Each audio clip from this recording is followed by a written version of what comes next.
La chronique astrophysique. Sylvie Vauclair. On entend souvent parler de météorites qui tombent sur la Terre, et certaines de ces météorites proviennent de la Lune ou de Mars. Les scientifiques et les amateurs de météorites savent repérer leur provenance en étudiant leur composition chimique et isotopique. Étudier la composition chimique, cela signifie rechercher le pourcentage de chaque élément qui compose la matière, depuis l'hydrogène jusqu'aux éléments les plus lourds, en passant par le carbone, l'azote, l'oxygène, le silicium, le fer, etc. L'analyse isotopique, c'est encore plus précis et plus riche en informations. Prenons le carbone par exemple. Il y a plusieurs sortes d'atomes de carbone. Le plus courant, c'est le carbone 12, avec 6 protons et 6 neutrons. Mais il y a aussi le carbone 13, qui est stable, et le carbone 14, qui est radioactif et qui sert à faire des datations.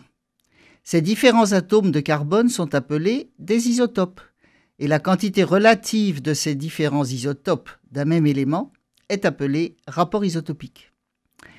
Et voilà qu'en étudiant des pierres lunaires rapportées par des astronautes de la mission Apollo 14 en 1971, des chercheurs ont fait une découverte surprenante.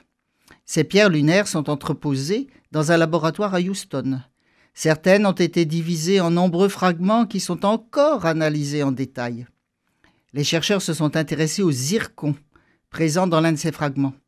Les zircons, ce sont des silicates de zirconium qui contiennent des traces de thorium et d'uranium radioactifs. Du coup, ils ont pu montrer que les zircons en question ne pouvaient pas, ou pouvaient très difficilement, avoir été formés dans des conditions lunaires.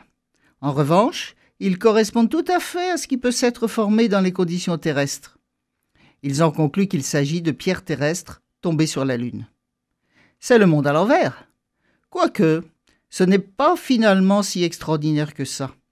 Des morceaux de planètes arrachés dans le passé par des collisions avec des astéroïdes circulent partout dans le système solaire. Pourquoi la Terre échapperait-elle à la règle ? Il est donc normal que des petits morceaux de Terre circulent dans l'espace et que certains soient tombés sur la Lune. Du coup, ceux-là ont fait l'aller-retour, aller dans l'espace libre et retour dans les bagages des astronautes.